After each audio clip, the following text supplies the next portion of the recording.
The moment Marcus Webb heard the scream, he stopped dead in the middle of gate C-14 at Dallas-Fort Worth International Airport, his 6-year-old daughter Lily's hand still wrapped tightly in his.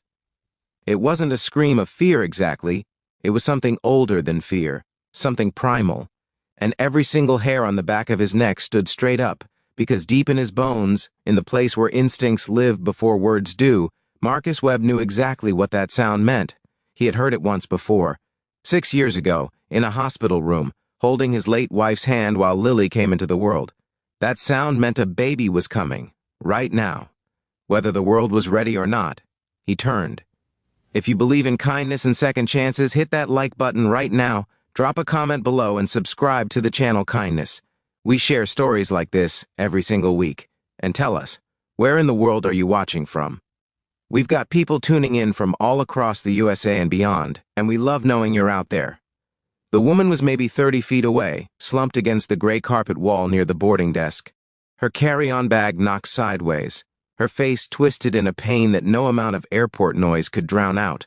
People were slowing down, doing what crowds do, forming a loose, uncertain ring around her, phones half raised, eyes wide, bodies frozen in the particular paralysis of people who desperately want someone else to step forward first. Marcus looked down at Lily. Lily looked up at him. "Daddy?" she said. He squeezed her hand once, firm and reassuring. "Stay right next to me, baby girl, don't let go." And Marcus Webb, a 34-year-old high school gym teacher from Amarillo, Texas, who had exactly zero medical training beyond a CPR certification he'd renewed at a school workshop 2 years ago, walked toward the screaming. Her name, he would learn later, was Adaeze. She was Nigerian-American, flying home to Houston from a conference in Chicago, 38 weeks pregnant, and completely alone because her husband was already in Houston setting up the nursery, and her doctor had cleared her to fly. And nobody, not her, not the airline, not the universe, had planned for this. Her water had broken 20 minutes ago in the bathroom. She had made it to the gate thinking she could hold on. She could not hold on. Hey, I'm here."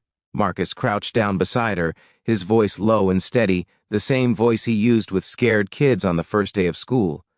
"My name is Marcus. I'm here, okay? You're not alone." Adaeze grabbed his forearm with a grip that could have bent steel. Her eyes were terrified and furious and exhausted all at once. "It's coming," she gasped. "It's coming right now, I can feel it." "I know." He didn't say it's going to be okay because he didn't know that yet, and she would have known he was lying. Instead, he said, "I'm not going anywhere. You hear me? I am not going anywhere." He turned to the crowd. "Somebody call 911 right now. Tell them we need paramedics at gate C-14, woman in active labor, baby is imminent, go." 2 people broke from the ring immediately and started running. He turned to a gate agent who had materialized beside him, a young woman whose name tag read Brianna, whose face had gone the color of copy paper. "Brianna, I need you to get me anything clean you have, blankets, towels, those emergency foil blankets if you have them, and clear this area, and find out if there is a doctor or nurse on any of these flights or in this terminal right now. Announce it, please." Brianna nodded like someone who had just been given permission to move and disappeared at a run. Lily stood exactly where Marcus had told her to stand, clutching the strap of her tiny backpack, watching her father with enormous brown eyes. Later, she would tell her grandmother that she wasn't scared. She would say, "Daddy had his calm face on. He only uses that face when stuff is really serious, but he knows what to do." Marcus didn't entirely know what to do, but he had been in that delivery room with his wife. He had watched, and in the way that people sometimes absorb things they don't plan to absorb because life is teaching them lessons they don't know they'll need yet, he remembered. He remembered the breathing.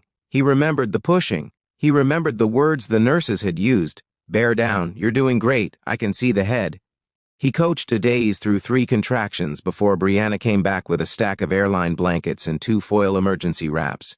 He coached her through 2 more before a retired OB-GYN named Dr. Sandra Cho, who had been waiting at gate C-19 for a flight to Seattle, appeared at his shoulder like an answered prayer and took over with the kind of calm competence that made the whole chaotic ring of onlookers exhale as one.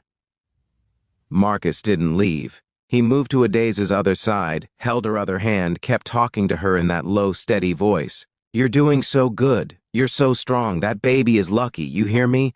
That baby is so lucky to have you." Adaeze, between contractions, looked at him with tears streaming down her face and said, "Why are you still here?" He looked at her like the question genuinely confused him. "Where else would I be?" he said. "The paramedics arrived in 11 minutes. The baby, a girl 6 pounds 4 ounces, furious and perfect and screaming with the full power of a new human who has opinions about the world she just entered, arrived in 9. Marcus caught her. He would spend the rest of his life being mildly embarrassed when people called him a hero for this, because in his mind he had simply done the only thing a person could do. But for 2 full minutes, before the paramedics arrived and the professionals took over, Marcus Webb sat on the floor of gate C-14 at DFW Airport, holding a brand new baby girl wrapped in an airline blanket, and Lily stood beside him, and the baby blinked up at both of them with the ancient, unfocused gaze of the newly arrived, and Marcus, who had not cried in front of his daughter since her mother's funeral, cried. Lily patted his shoulder. "It's okay, Daddy," she said seriously. "She's just new. She doesn't know where she is yet." The story might have ended there as a beautiful and isolated moment, a stranger's kindness, there and gone, lost in the noise of a busy airport and busy lives.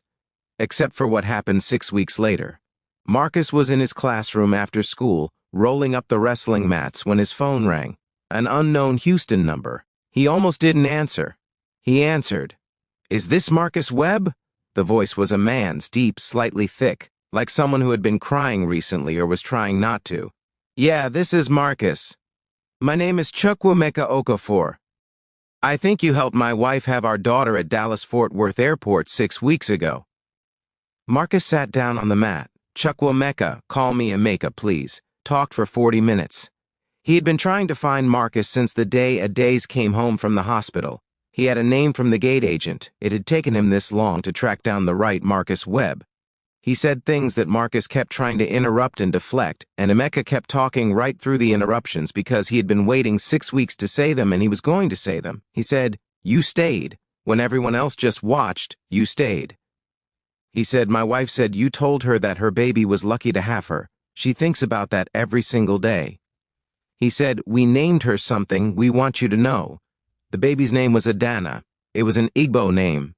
Emeka explained what it meant, and Marcus had to press the back of his hand against his mouth. It meant her father's daughter. They named her that for Adaeze. But when Emeka said it, they both understood the other meaning that lived inside it. The one about a man who had crouched on an airport floor and refused to walk away. Marcus flew to Houston the following month with Lily, who wore her best dress and brought the baby a stuffed elephant she had picked out herself, with her own saved-up allowance money.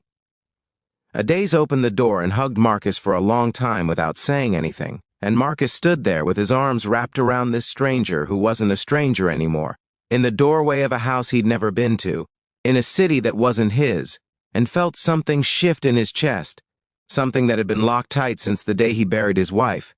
Shift and loosen and let in a little air. Lily held baby Adanna on the couch, with Emeka spotting carefully from one side and Adaeze taking pictures. Lily looked down at the baby's tiny sleeping face with the grave seriousness of a 6-year-old entrusted with something precious. "She's really beautiful," Lily told Adaeze. "She is," Adaeze agreed. "My daddy helped her be born." Lily said this the way she said everything, as a plain fact, stated without drama, completely certain of its importance. Adaeze looked at Marcus across the room. Marcus looked back. "Yes," Adaeze said softly, "he did. There are 8 billion people on this earth, and most of the time they move through airports and grocery stores and city streets like parallel lines, close but never quite touching. And then something breaks open, a scream at gate C-14, a man who turns around when everyone else looks away, a child who holds still because her daddy has his calm face on, and the lines cross. And a baby is born, and a name is given, and a door opens in Houston, and something locked loosens. It doesn't take much. It never did. It just takes someone willing to crouch down and say, 'I'm not going anywhere,' and mean it. If this story moved you, please give it a like and share it with someone who needs to be reminded that good people still exist, because they do, and they're everywhere. Subscribe to Kindness so you never miss a story like this one. Drop a comment below and tell us what part hit you the hardest. And one more time, where are you watching from? Let's fill these comments with kindness from every corner of the world. See you in the next one.